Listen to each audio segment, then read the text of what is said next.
బ్రహ్మ ముహూర్తం అంటే ఏమిటి? బ్రహ్మ ముహూర్తం అంటే సూర్యోదయానికి దాదాపు 1 గంట 36 నిమిషాల ముందు వచ్చే సమయం అని సంస్కృతంలో దీని అర్థం.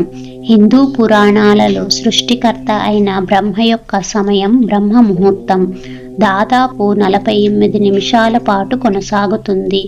అలానే ఆధ్యాత్మిక శక్తితో ఆధ్యాత్మిక సాధనకు చాలా అనుకూలంగా ఉంటుందని భావించబడుతుంది.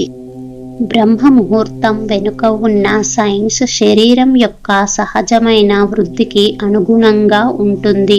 మనస్సు ప్రశాంతంగా ఉంటుంది, వాతావరణం శుభ్రంగా ఉంటుంది మరియు శరీరంలోని ఉత్తేజాన్ని మేల్కొలవడానికి సహాయపడుతుంది. ఈ శాంతియుత వాతావరణంలో ధ్యానం మరియు రోజువారీ ఆధ్యాత్మిక కార్యకలాపాలకు భంగం లేకుండా సహాయపడుతుంది.